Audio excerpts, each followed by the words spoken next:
Today is a very special episode because I am being interviewed by my somatic coach, Nik Zaleski. So instead of me asking the questions, I get to be asked. And the whole point of today is to share my journey to and with somatics. Because this is a really intimate journey and it's kind of harder to share when it's just me staring at a blank screen, sharing my heart and soul. And I've been working with Nik for about a year and a half, and so she's played a very special role in this journey. And I'll just say, if you want to learn more about her coaching work and her work more broadly, listen to episode 5, How All Heals with Nik Zaleski. And with that, I will give it over to Nik to ask me. Yeah. Oh, thanks, Jaclyn. And thank you so much for trusting me to hold this side of the microphone with you. It's a real honor to get to be in here with you. Thank you. Yeah, and I'm lucky because I know so much about your journey to somatics. But I know it really intimately in the last year and a half.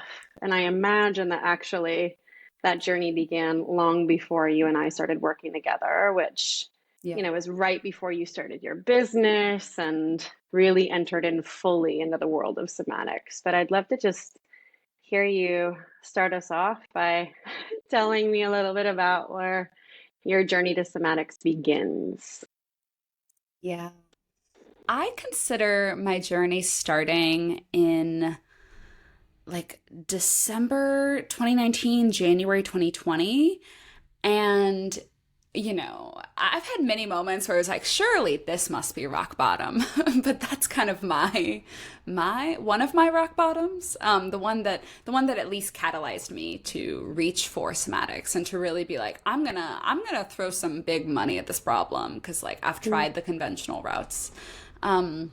So gosh, yeah, December of 2020, I was on several work projects that were just intensely anxiety inducing. And I was just so anxious, couldn't sleep, just on edge.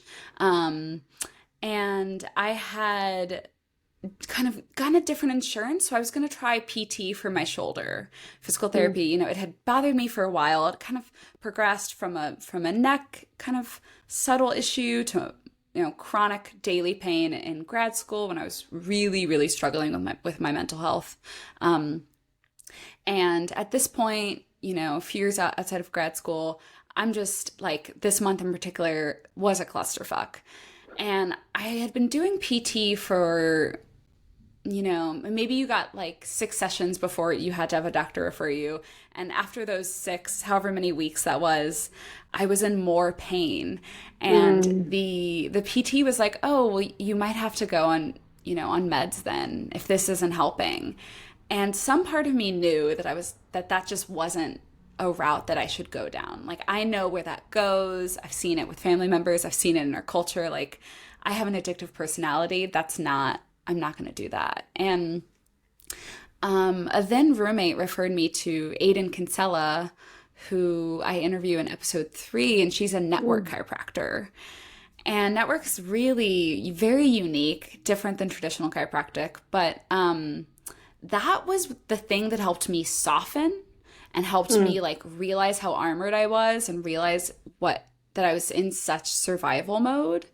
And it's sort of that opened the door to looking at things in a more embodied way and to, not just be in survival mode and oscillate between survival mode and things are stable and okay and just the back and forth. And, then a while later working with a somatic therapist, realizing mainly around pleasure and dating, being gosh, I seem to be struggling in this area. I'm not able to have the relationships that I want. I, identify and notice anxious attachment patterns. I'm aware there's been some sexual trauma. Let's work on this. And that work really helped me in so many ways, but really the biggest way was to learn how to be with my pain instead of running away from it. Primarily the physical pain that I was still experiencing at this time, but also emotional pain. And so that work was like, oh, this is what therapy can be when we're not just focused on our thoughts, or we're not just talking about things. And I had a lot of ahas of things that earlier therapists had missed, as far as like, oh, that was trauma. You were actually telling me about, an assault. Like, you were, that bad date wasn't just a bad date, or all these things were coming up. And so I think what's really common in my journey, as well as many people's, is you come to somatics for one reason, and then you get into the body, and it kind of shows you all the ways you've learned to be contorted around what was here, and like the extent of the pain that's inside. And yeah, I mean, I think I've been in so many learning containers, group courses, workshops, etc., and like, so it's been this slow unfurling of like, oh, there's more hurt here than I thought. Like, I maybe came looking for one thing, and then it showed me what else was there. And yeah, so that's kind of just my, like, what I consider my first year of somatic healing. I'll kind of pause there. Yeah, what you're describing, that moment of like uncovering some of the hurt and then noticing, oh, there's actually much more that needs to be healed here. I feel like a lot of practitioners talk about this in somatics, like the first opening into it is actually seeing a lot of pain and seeing a lot of sites for healing, and that actually can create this kind of feeling of like, oh God, what have I done?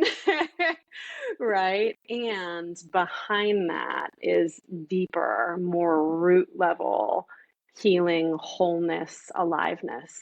Right. So I'm just really, really struck by that inside of your story, and struck by these two different kind of intervention moments, right? The PT moment, and then the moment when you decide to go back to therapy, but this time it's somatic therapy. And I'm just curious if you could talk a little bit about how you knew that the body had to get involved in your healing process. Like, why not just take the painkillers, or why not go back to talk therapy? What told you the body had to be a collaborator in your healing?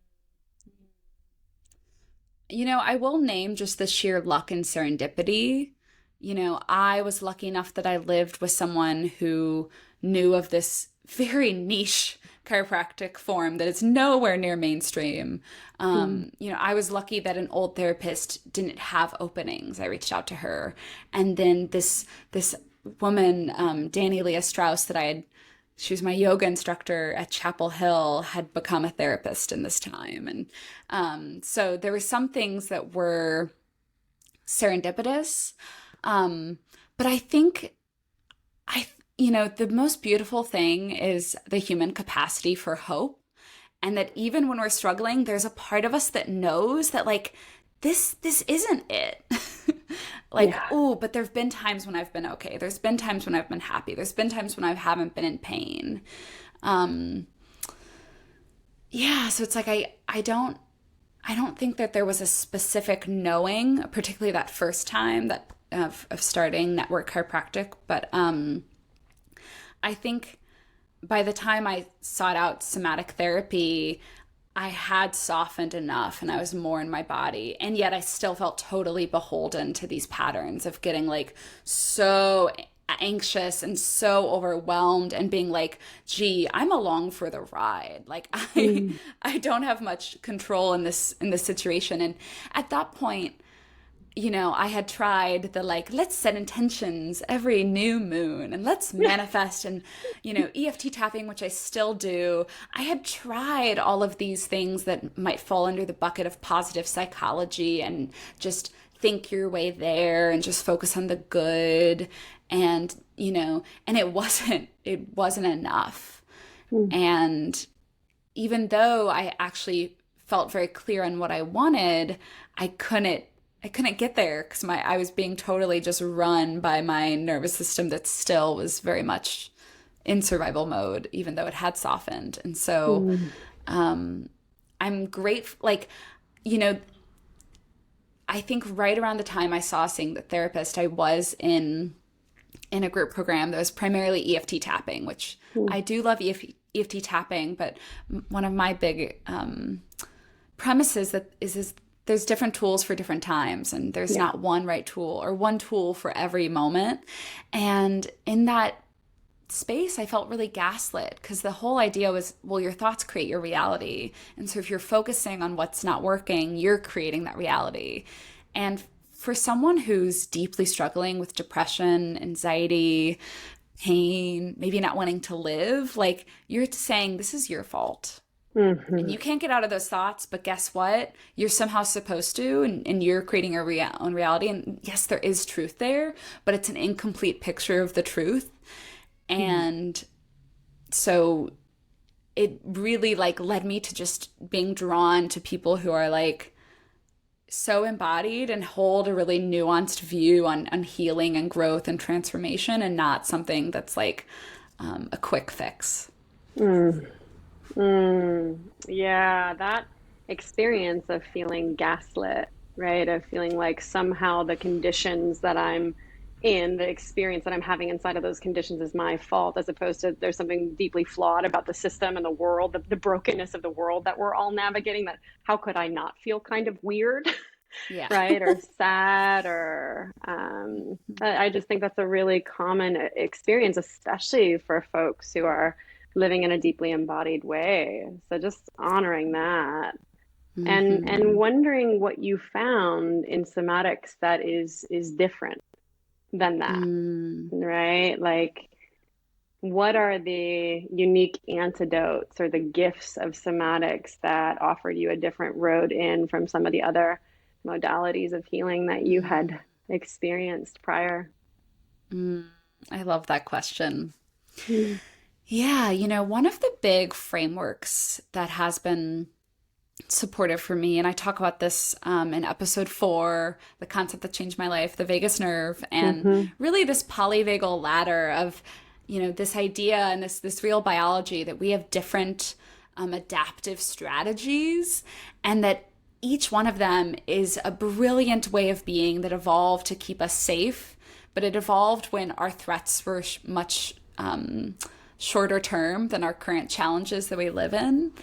And so it helped me understand this anxiety, this depression is actually a way that my body's taking care of me and trying to keep me safe based off of what it has experienced. And I've experienced a lot of trauma. I'll just name briefly to kind of pull us backwards a little bit. I have struggled with my mental health on and off in my life. And, the first kind of big experience of it in middle school, which is a time when many of us struggle.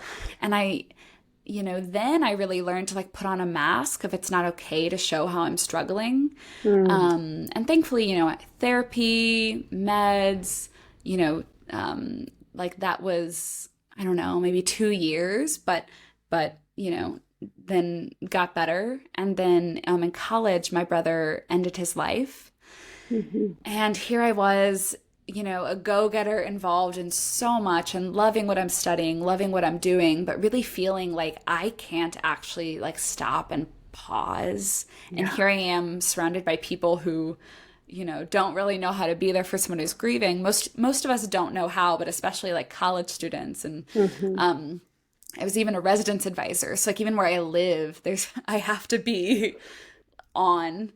And I really learned to like have this onness, show up and be okay, and then go to my room and just crumble and just fall apart and just, and which when we look at it from the nervous system perspective, you can think of sympathetic as like, I have this energy to do, and then dorsal is like, I have to conserve my energy. And so I can really see how, even though, yes, my family and people supporting me as the best they could from afar, and my friends, I got really good at getting through the day and through hard times, but not truly moving through them and not truly letting my body take the time and space that it needs to process in the way that it needs.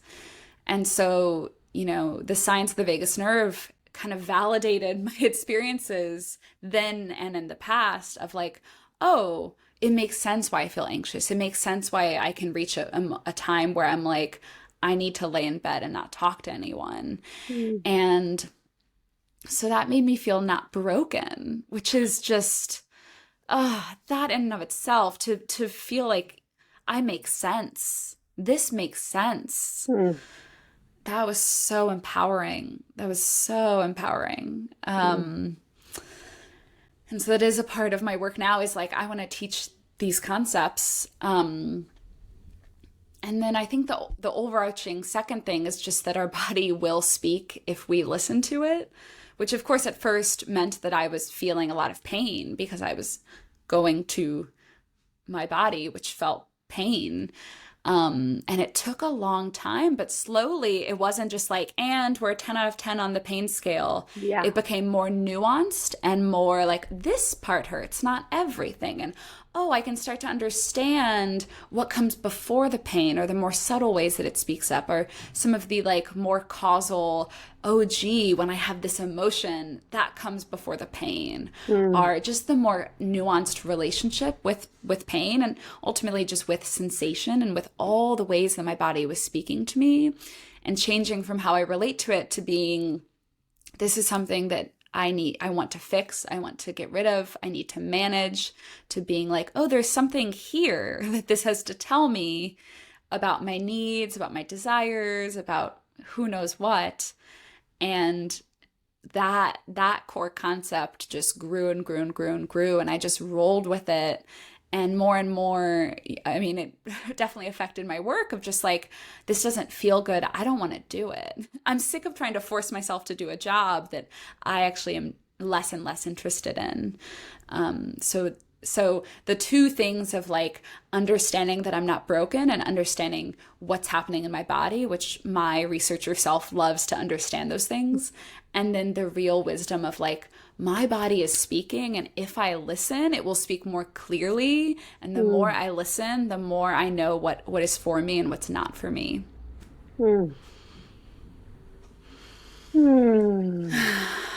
Yeah, just I'm like gulping that wisdom in, and just continue to be in awe of you, as I've shared with you inside of our sessions even, and your deep level of articulation around, you know, what the power of this methodology has offered you in your own healing.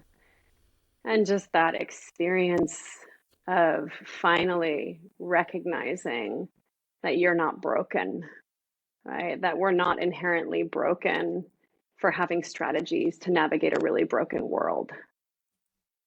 And just how deeply revolutionary that can be in our hearts and bodies. Yeah. Yeah, and I wonder if you have a sense of what's changed for you as a result of knowing that, right? Like a knowing that on a bone marrow level. What's different in your life now? Everything. You know, one or two things. Oh my gosh. It's so wild to think about what has changed, because it literally is everything. I mean, the big, yeah, I'm like, where do I even begin? So yeah, every aspect about how I orient, instead of yeah, like focusing on kind of the change between focusing on what is being asked of us, which is very easy and different from, not easy, but in a 9 to 5, you're sort of like, here's what you're supposed to do. And yes, there might be a certain amount of self-starter, but like, you have a job and you need to do it. And oh, do you not feel good? Do you not have energy? Well, that sucks. But like, you need to do these things. There might be some wiggle room, but like, make it happen. Versus how I live now, which is, what feels good? What do I feel curious about? What do I feel drawn to? What is sucking my energy? Can I do less of that? What is inspiring and rejuvenating? How can I do more of that? What people am I drawn to? Let me spend more time with those people. What people am I not drawn to? I wonder why. Let me not spend time with them. How I date, that's dramatically changed. And, you know, most specifically is really honoring my no, and honoring if I'm like, it's actually doesn't mean I should spend more time with them, which many dating books will say, don't go for the person with sparks. And there's real merit there and there's nuance, but learning my own body signals of how it tells me there's more to explore here versus this is just a perfectly nice human and you don't want to spend time with them. Really understanding my triggers and, yes, what's happening externally, but more so, what are those, not that a trigger is like one moment, but like multiple moments. And like, what are the small ones that I can steer the ship away from that, or that I can support myself, to, in many ways, not put myself in situations where I could get deeply triggered, support myself when I'm aware that it's progressing that way. And so many strategies to, oh gosh, I mean, yeah, I'm in just a perpetual expansion stage, apparently, which is wonderful and hard. But, starting a business is no joke, especially when you're doing it in an embodied way of being committed to not burning myself out, which, I probably teeter close to burnout often because I bite off more than I can chew, but really orienting to like, how do I live my life in a way that's really honoring my energy, my desires, my capacity, and like, what is the best use of my time and energy with my gifts and what isn't? And I feel a lot of privilege as I say that because just, it's starting your own business takes startup money, which thank you, tech, for giving me. And, some of these questions are ones that not everyone maybe has the time or the resources to ask and to honor the answer that comes through. But yeah, I mean, it's like almost every aspect of my day, my week, my life is oriented to or from a place of this embodied question of like, what's best for me and like, how do I best be of service to humanity? Yeah, I think at one point in time you were inside a commitment to following your aliveness. And I hear a lot of that in what you were just describing and the changes that this way of living has produced for you. Does anything else come to mind in terms of, your orientation on a micro level, on a macro level, and, what the gift of somatics has done that other modalities haven't? Yeah, I think the real observable one, although I do have to pause to kind of take it in, is like my baseline levels of anxiety are so much lower. And so it's like my baseline level of just how I feel on a daily basis is different than what it used to be. And those changes do take time. So like it's not a magic. Often somatics is fast in the sense of like you do this breathing practice and then you feel much calmer. And it's doing that over time that really shifts, things that are very measurable, like your resting heart rate. But I do feel just more regulated, for lack of a better term, which kind of in my mind means this balance between activation and go energy and rest. And then when I do get triggered, anxious, whatever, the gift that I'm really noticing, especially in the past week, is just like, wow, some of these stories that I used to get so caught in, I'm less in. So that means, I get a big emotion and I'm like, oh God, this doesn't feel good. And then I get curious about it. I maybe soothe myself, like there's a whole many paths I can go down. But what's not happening is I'm not then spiraling about what this means. And I used to do that. I used to be like, oh, I'm feeling sad. Oh God, I'm always going to feel sad. I felt sad for most of my life. Well, gee, what whiz, you know what I should do? There's no point in living because I'm always going to be sad. So like that spiral happened so quickly, and it was the spiral about what it means that got me so trapped. And so now it's like there's a feeling, there's an emotion, there's a sensation, and I can be with it. And sometimes it's going to come hang out with me for a while. and I'm less invested in, I believe less, and just get less caught up in like what does it mean, and more so just like, yeah, this is happening. And so like that's a huge gift, and I'm so grateful. And yes, there's part of me that wishes that somatics meant that I just never experienced uncomfortable things ever again. There's part of me that would love a hack, a formula, and yet that's just not true. I've accepted it. When you find that formula, though, if you could just be sure to share it back to me, that would be so great. So I great. will. Part of me's still looking for it, but Yeah.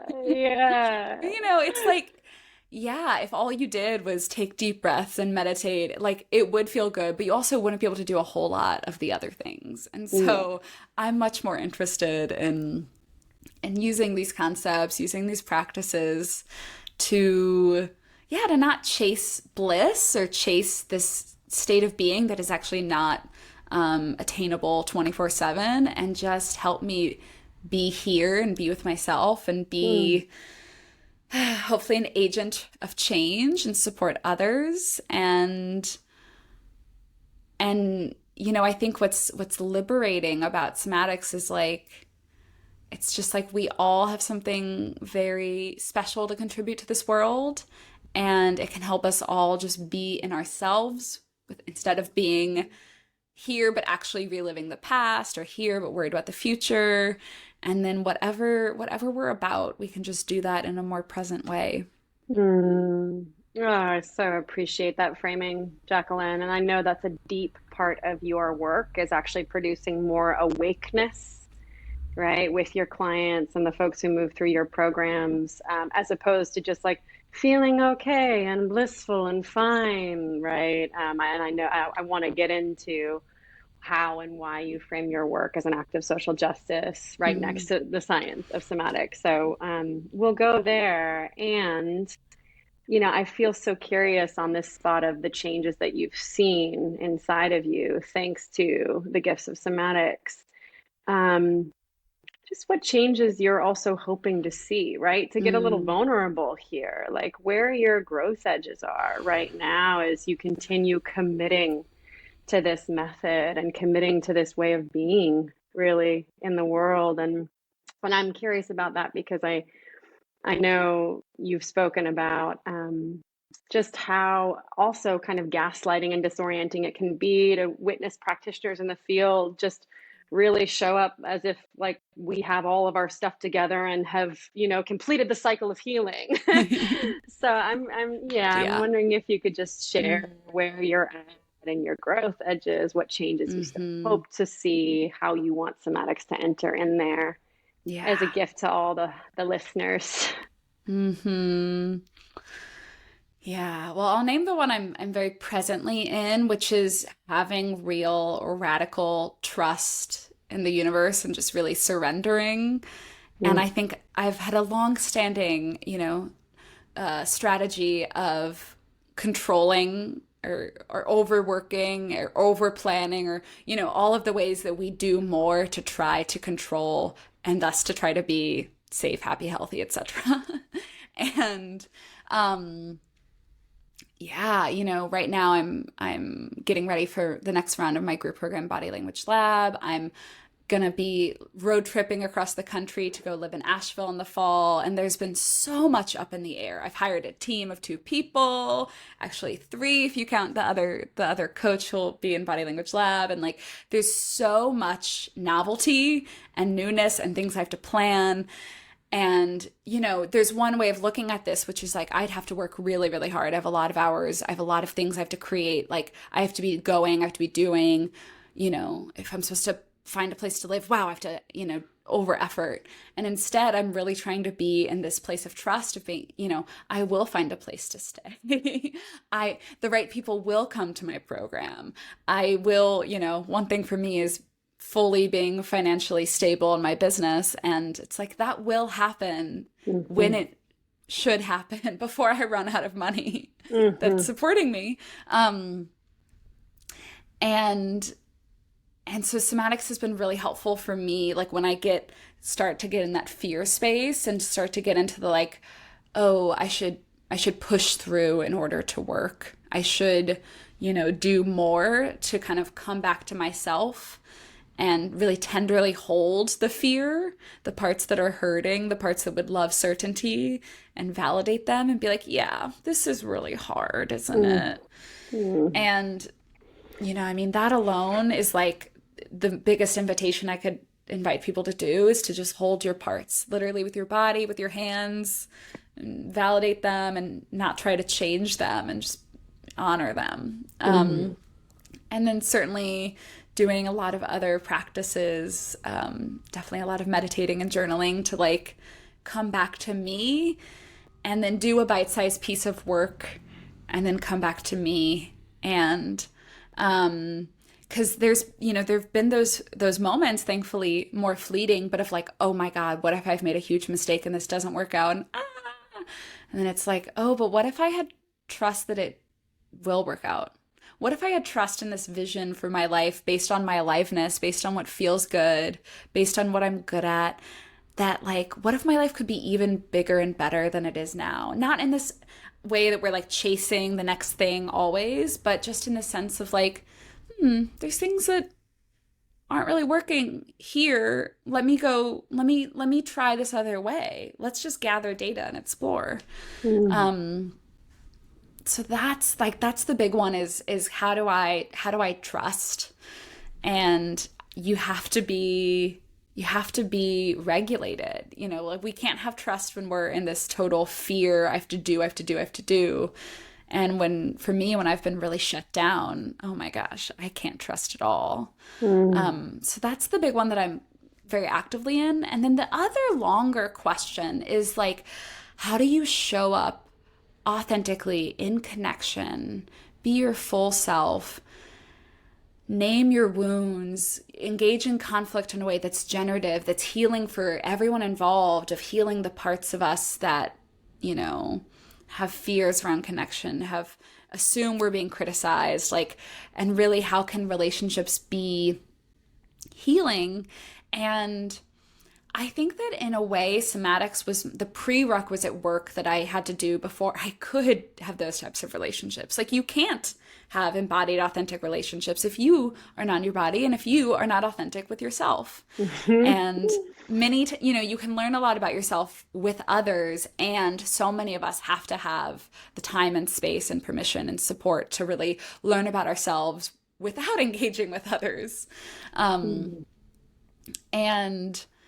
so this has certainly been a theme in our work, but really like, who do I want in my life and how do I cultivate those relationships? How do I really honor what I'm available for and what I'm not? How do I really show up in ways that are going to result in me feeling the most seen and known and met and held and loved, and not playing out old scripts about the ways that we relate, whether that's romantically or professionally or as friends. And one way that I really practice this is in my queer friendships and how those often look in many ways just as intimate as many folks' romantic partnerships do. And just, I'm someone who, if you're in my life, you're very deeply loved and cared for. Granted, there's only a few people who get the real deep juice, but it kind of trickles out.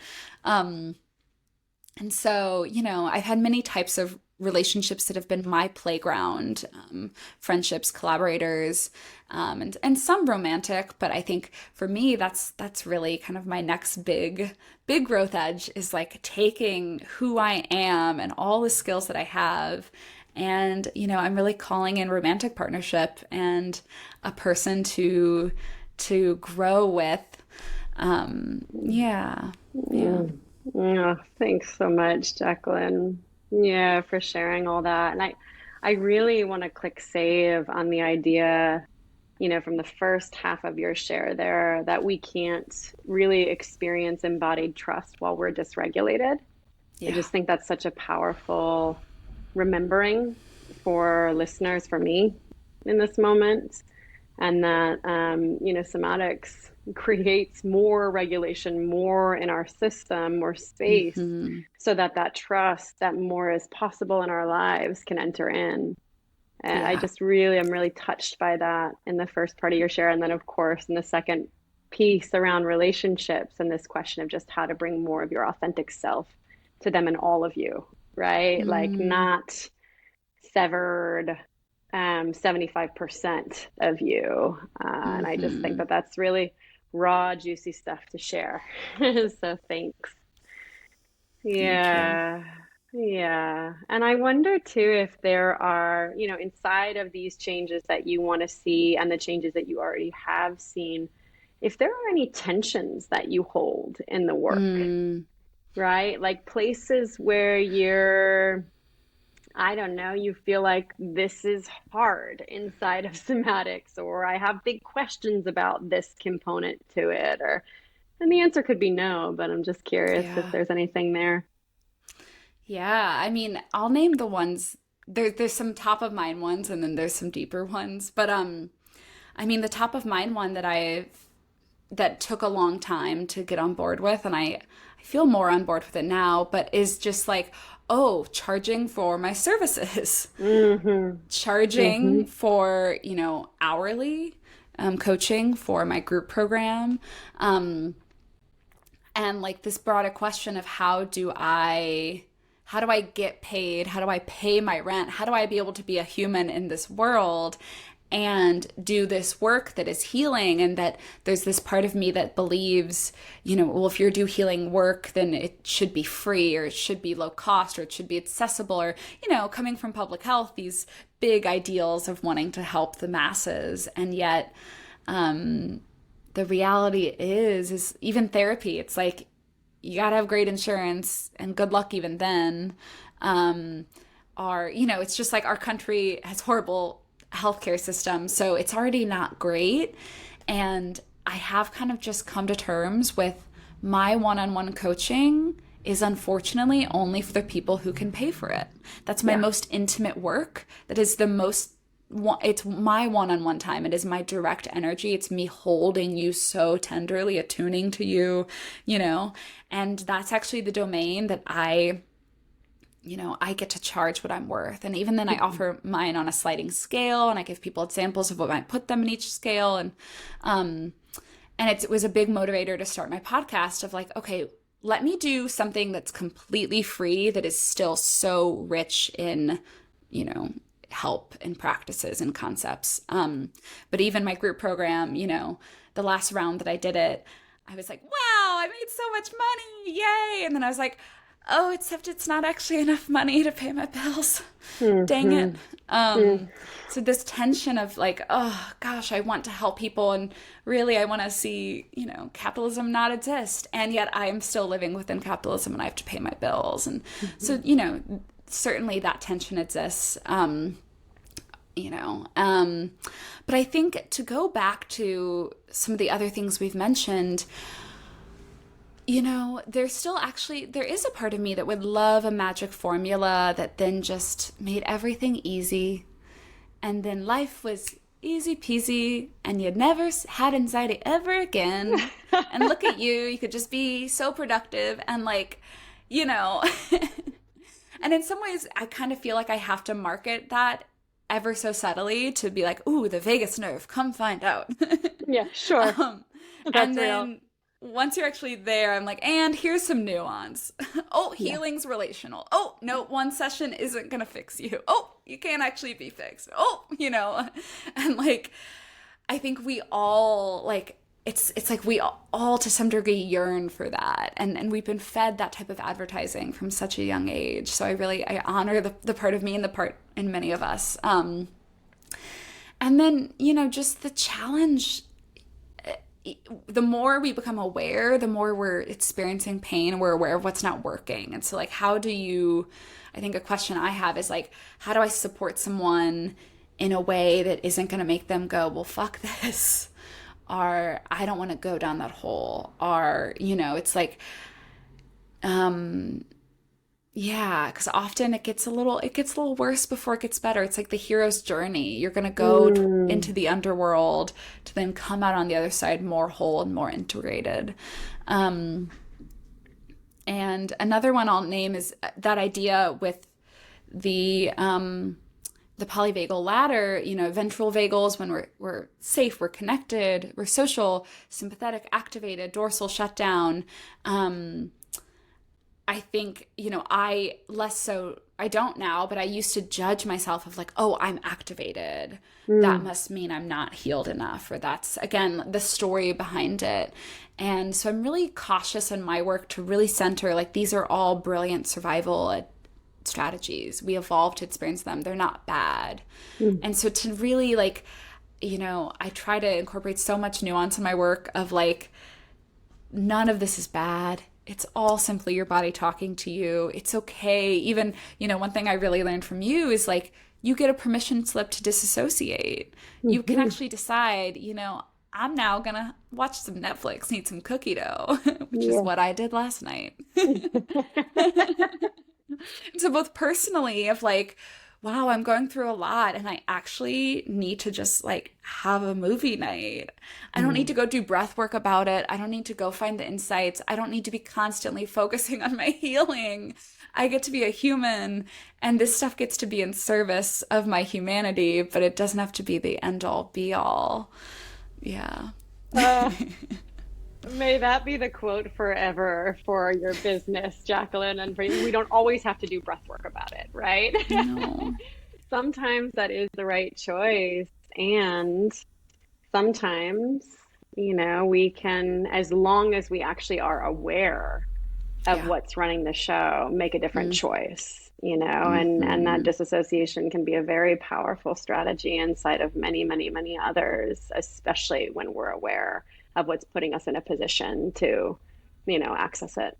So just thank you for all that. And I wonder if we could also just transition into talking about your work now, right? Because there's the internal work that you just shared a lot with us about. And I'm very aware of how the healing work that you've been doing here has had an impact on your clients, on the folks who come to your programs.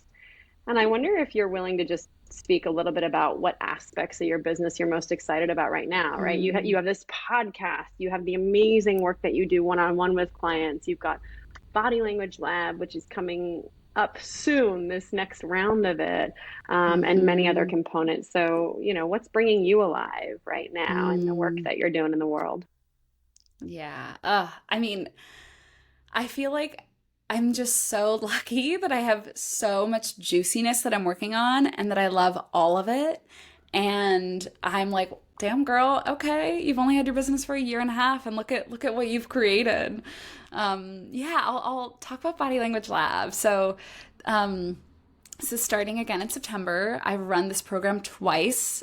So this will be the third time. And I really, third time is the charm. Like, I've got this dialed in. So I'll kind of zoom out. So I do one-on-one coaching, and that can be really supportive when folks need that deeper work. And that's really like when you're in a one-on-one space, that's when you're going to really learn about yourself, learn your patterns, like gain the new tools that uniquely fit to you and really be held and supported. But many people don't need that, or maybe they have a therapist they like, or that's just not time, money. Like, there's so many reasons why it just might not be a good fit. No judgment, no shame.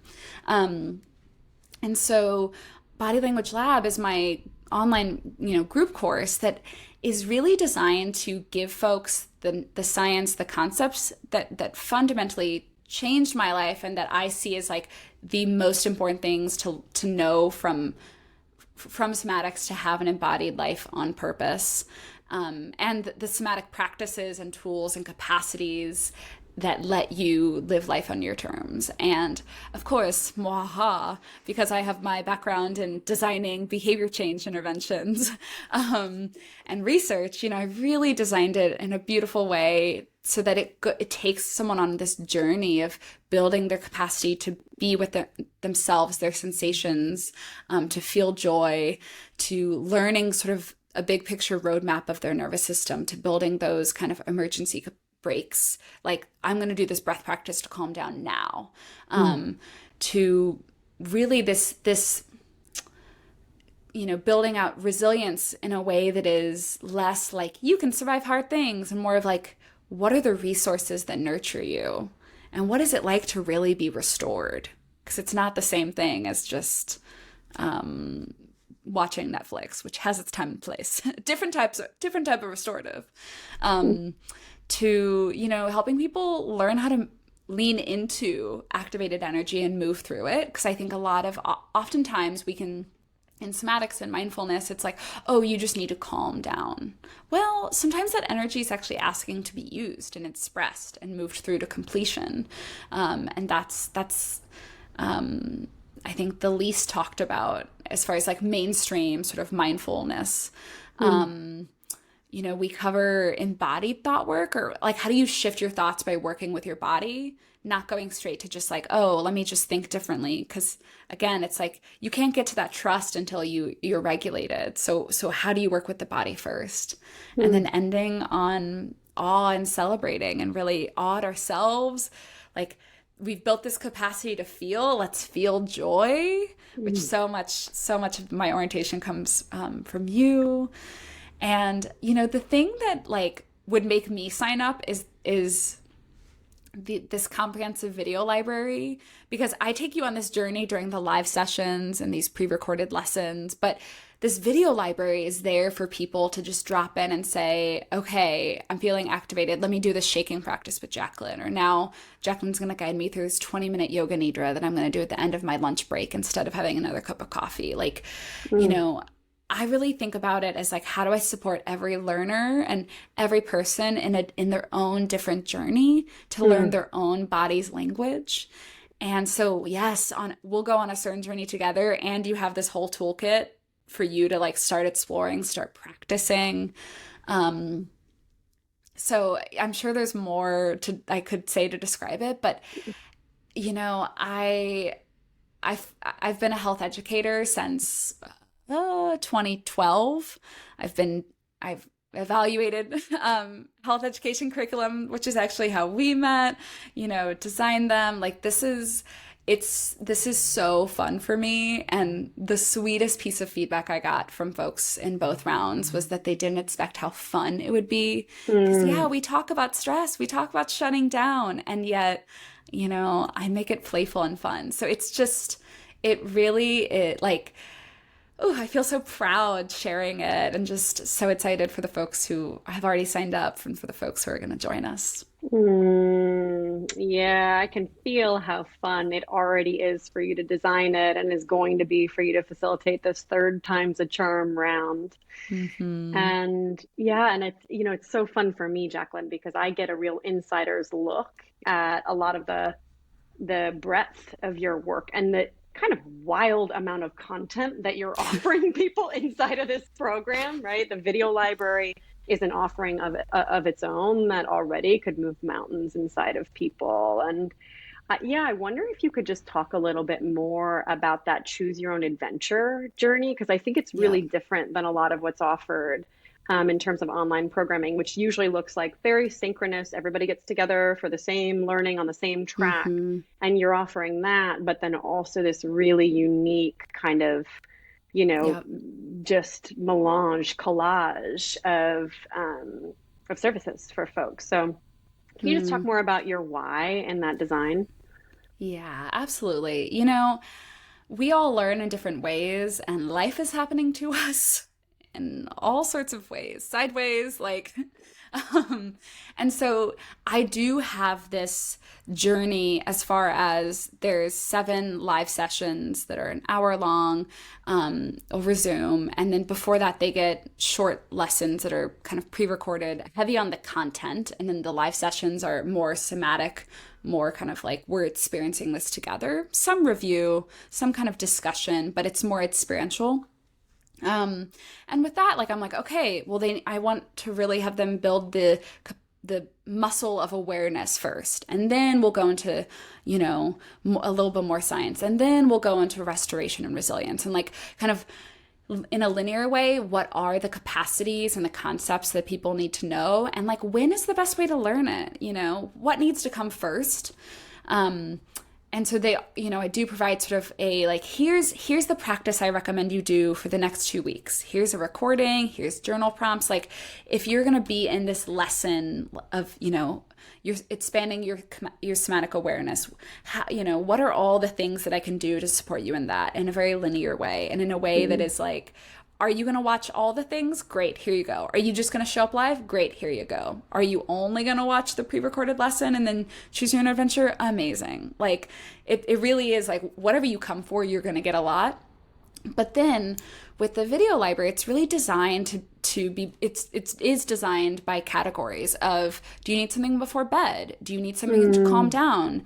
Are you trying to do a quick practice? Are you trying to stimulate your vagus nerve? Are you trying to do tapping? Like, so you can kind of just go in and be like, what matches where I am? And then over the course of the program, you'll learn more of what's actually happening during those different practices, and generally when you might use what, even though there is variation. And my whole premise, I want to teach the science, I want to teach the concepts, and then have people practice so they know, here's what works for my body when I'm activated. Oh, sometimes hands on my heart is needed. Sometimes I need to go straight into jumping and screaming into a pillow. Sometimes I need to call a friend first, like playing around with those different things. And my favorite is, in the beginning, people are like, oh, what do you recommend? Oh, I tried this. And by the end, they're like, I did this practice and then this practice and then this practice, and now I'm feeling a lot better. Like they combined in their own unique platter.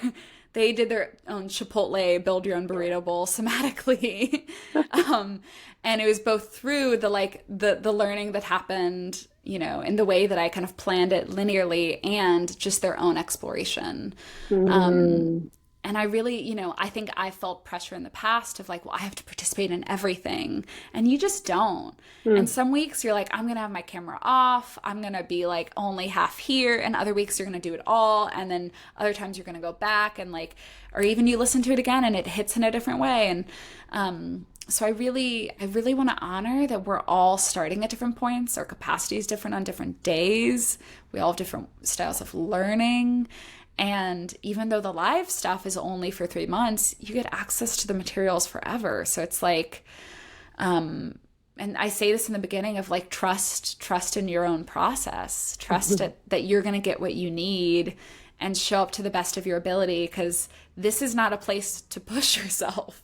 That's actually not how we learn. I don't believe that, that the sort of growth that happens, it happens in a regulated space within the edge of our comfort zone, not by pushing ourselves too fast, too far, whatever.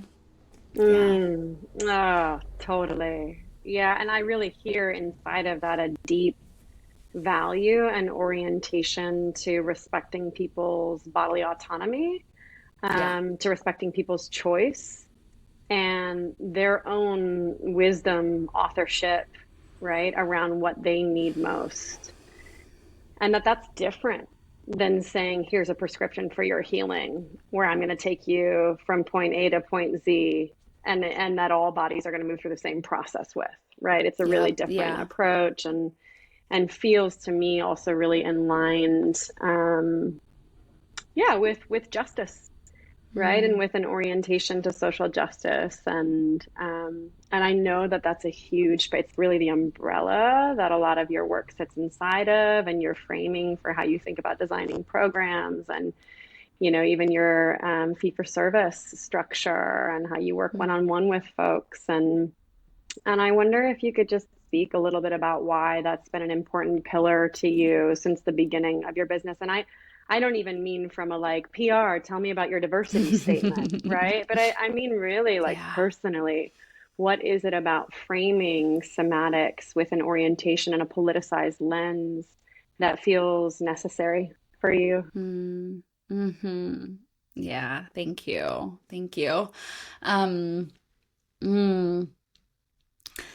Yeah, I have said it before in this podcast, but it needs to be said again and again, and people might not have heard it, but my real why for this is collective liberation. And I firmly believe that there's no one right way to contribute to social change. And you don't have to have a job at a nonprofit, or you don't have to go to marches, or, like there's so many different ways that individuals that we can contribute. But we're not going to do it from a dysregulated place, from a place of urgency, even though many issues are very urgent. from a place of fear, from a place of not being able to collaborate, from a place of not being able to imagine, like, from the sympathetic, the go, go, go, from the shutdown. Those are not places that we can imagine and walk towards a new world. Like that ain't happening. And so many of the things that we're dealing with, whether it's white supremacy or the climate crisis, like they mess with us. They put us into the red. They put us into shutdown. And in many ways, our chronic disembodiment, it is one of the products of these systems of power. And, that's on purpose. Like, we are way easier to be controlled. These systems get to keep going when we're complacent. And so I'm not saying everyone has to, quit their job and divest from the stock market and like that social change has to look a certain way. I don't really care. I trust that people will do in the best way that's right for them. But the magic that happens when we really come into our bodies, into our wholeness, and we start to no longer rely on coping strategies, and we spend more time regulated. We spend more time in the place of possibility and real authentic connection. I think we dream bigger. We ask more of ourselves. We ask more of our partners, in all the ways that looks, of our jobs. And our standard of living really raises. Financially, it might not. It might, but like we're like, oh, maybe I do deserve better. Maybe I don't want a job that is that runs me into the ground. Like, gee, maybe that's possible. And like, but I think, the reality is all these systems of power hurt us literally and figuratively. And we need to be embodied in order to create change in whatever the way that looks like, whether that's just being the best mom you can be, whether that does look like being able to show up to a protest, whether that, who knows. And what's so cool is, I am part of this lineage of politicized somatics. And of course, Stacey Haynes, her book, The Politics of Trauma, my previous somatic coach told me about, or my somatic therapist, and I did not know that she is your coach. And so I feel utterly in awe of this lineage of queer femme somatic practitioners that I'm part of, who are holding these big visions and doing our part and knowing that it's enough. And it really resources me and gives me that trust of like, I don't have to do it all. This is how I play my part. And it is a big reason why my podcast, I was like, it's not just Jaclyn Explores Somatics, and it's not just science and somatics. It's also social change. Because this is not just so we can individually be better workers within capitalism, or we can individually have better relationships within patriarchal standards and norms.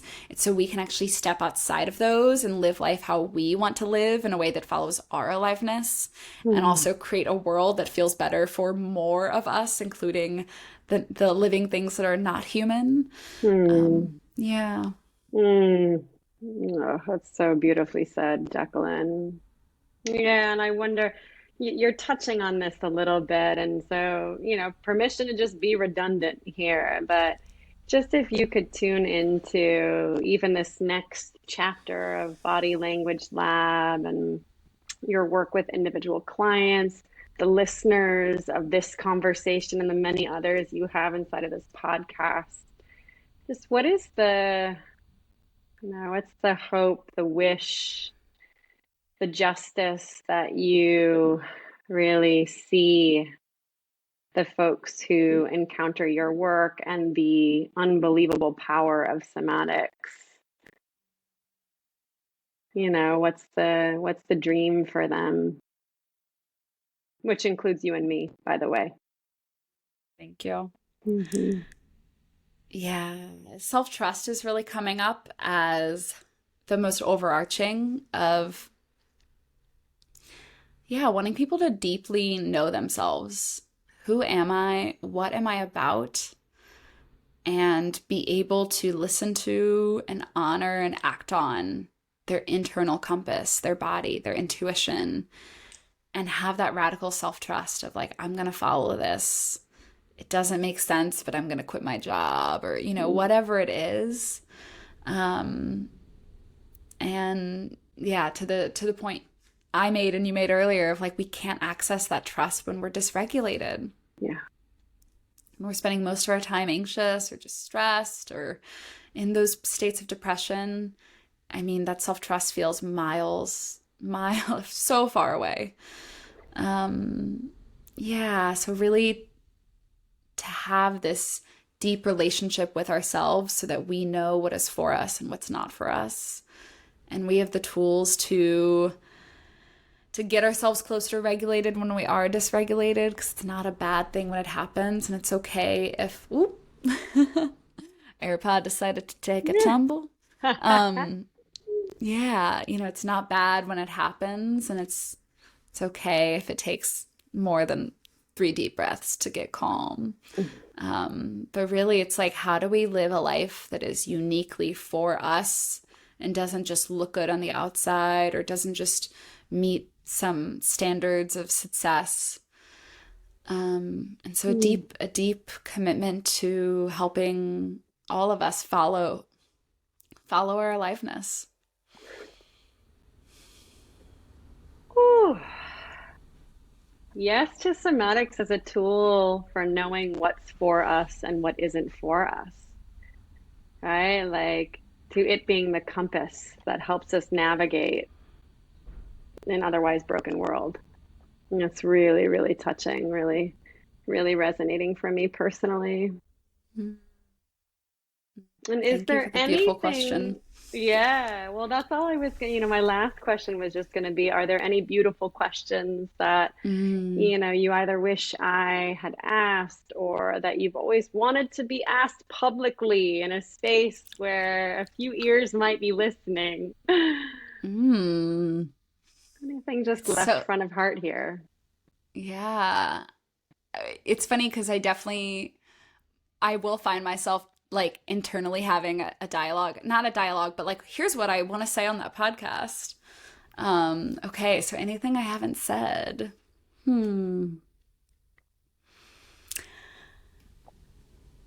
Yeah, the thing that's just popping up that hasn't necessarily been on my mind before, but is this idea that like you are worth investing in.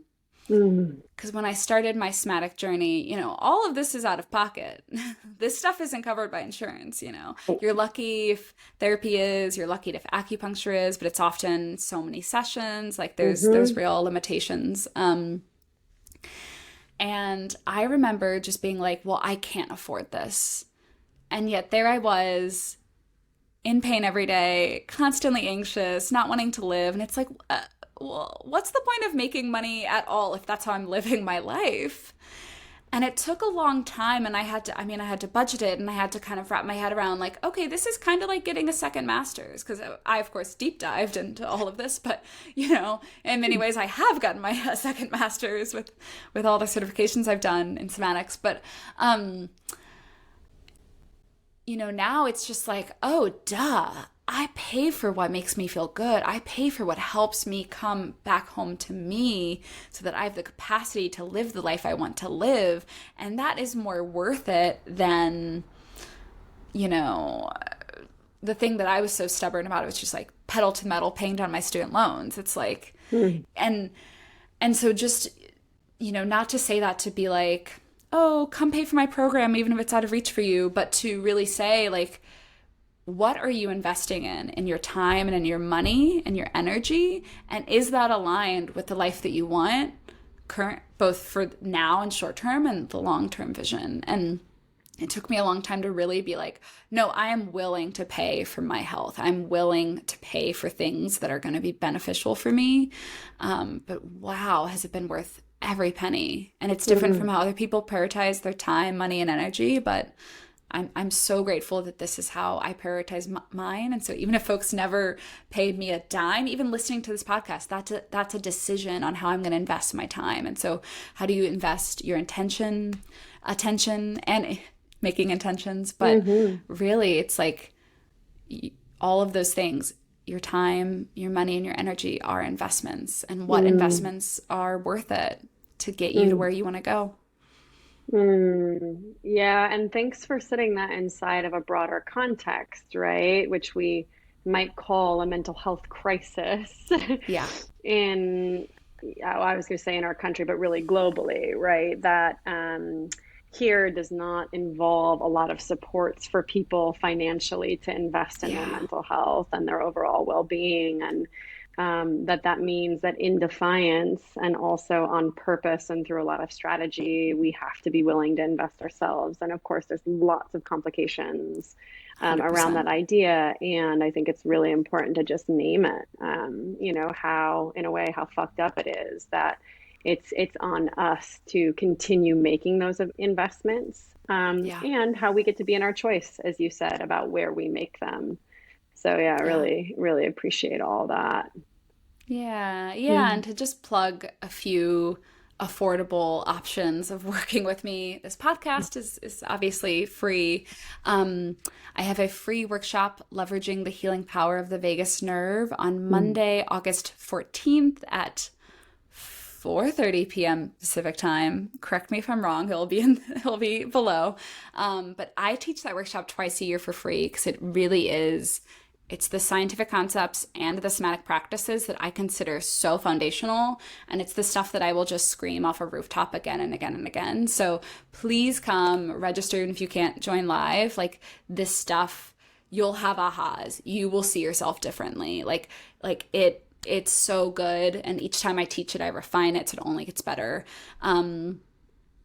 And I am offering, some scholarships for body language lab. So please email me if it really is just out of reach. But, even body language lab is an attempt to be more affordable than one-on-one work. And so, it's like I've had to just accept like I can do the best I can. And I also need to be able to pay my bills in order to actually be of service. mhm, And it's very real that this stuff can be expensive. Yeah. mhm. And is there anything else you want folks to know about working with you and the different ways, even outside of Body Language Lab, that can happen? Yeah. The main other way is my one-on-one coaching, which is much more deeper and intimate. And yeah, I'm in awe of my clients and the beautiful transformations that happen. And they're each different, because they come in for different reasons. They have different patterns. And so it looks a lot of different ways. I kind of describe it as if therapy was just much more oriented in the body. And many folks come to me who've been in talk therapy and then it hasn't quite helped them. And then they come and they're like, oh, wow, this is amazing. Or like, I knew that conceptually and now I have experienced that in my body. So it's really rich. Some people, it is so much more about developing the ability to really feel and move through emotions. Some people, we work a lot with their parts. And so their inner teenager, their inner wounded 3-year-old who feels abandoned, and really uncovering some of the root of our challenges, not just how do I manage this stress, but like what's the underlying thing that is actually being poked at when I experience, someone not texting me back now. Mm, So it's just, yeah, it's truly the privilege of a lifetime to do such deep, intimate work. And I feel just so grateful and so in awe of my folks who come mm, and work with me. Yeah. yeah, yeah. And I just know, Jacqueline, what a gift it is to work with you. Of course, from my side of, our coaching agreement, but I know what it must be like for the folks that you coach to receive someone whose practice is so deeply embodied and who's been committed to this work for some time now. So I cannot recommend it enough to all the listeners, in addition to Body Language Lab and the brilliant weaving of all the different parts of you too, right? As a public health researcher, as a curriculum designer, as someone who it is very fun to be in space with. So I know how fun those sessions must feel. And then again, with just like the deep, deep richness of all of the asynchronous curriculum and offerings that you're giving people as wraparound support. Thank Mm. you. Yeah, it's cool because we met in Chicago working on sexual health education, and so it's so fun because our brains like we overlap in our public health ways and just in the different ways that we create and we design experiences, and I feel so lucky to have learned from you both being in your containers, being your client, and yeah, I mean, just somatics is such a gift, and I feel, yeah, awe is just it's just the best word. Awe is almost always the best word, isn't it? Yeah, yeah. I feel deep, deep awe to get to just share this space and time with you, and yeah, be in conversation in this way. I learned new things about you, which I can't wait to bring to our work together, and that I know are going to be yeah, are going to be healing and transformative for others to hear. So just thanks for your like rawness, vulnerability, openness, willing to share from a deeply transparent space instead of a space that like has gotten all the messaging figured out, right? Though there's Yeah. absolutely beautiful and eloquent messages inside of what you just shared too. Thank you. And is there anything Yeah. that you want to share about your work? Because you have some pretty cool offerings in the world as well. Oh, that's so nice. Yeah, well, of course, but right now I'm not open for one-on-one clients because my plate is full on that front. But I will likely open up more slots in the middle of fall, and people can learn more about that by following my newsletter, which they can get after on my website. So, and I'm sure we'll post that in the comments or wherever they belong. Yep. Awesome. Yeah. Anything Well, else thank that you. feels really from a heart here to share, Jaclyn? I don't know. We traversed so much. Yeah, nothing that's popping out. Just it's been a really special conversation and really sweet to share all of this with you. And yeah, working with you has been a place where I have processed and healed both the personal stuff and then also kind of so much about putting myself out into the world, and either the fears around that are some tangible things on like, oh, how should I do this. So I think there's kind of a meta conversation which we've kind of named, but it's like it's not just about me and my journey, but like I really hope this conversation illustrates the power of somatic coaching, and like our relationship is multidimensional, and there's just such richness, and I whether we are the coach for people or not, like I hope everyone finds this type of support that just lets them create so much aliveness and joy and awe and magic in their life. Well said. Yeah, could not agree more. One of the things that we say a lot in our work together is just like all the different corners that we touch, right? You and I. There's like all Yeah. these aspects of business and aspects of personal and relationship and aspects of your visions for the world, and that coaching can hold all of that, right? So it's a little bit different than therapy in that way, which tends to look back to Mm-hmm. heal past experiences, right? And certainly we look back a little bit in somatics and in coaching work, but a lot of the orientation is really front body, really forward facing toward Yeah. our longings, toward what we care about. And yeah, it's just such a pleasure to get to do that with you. Mm, absolutely.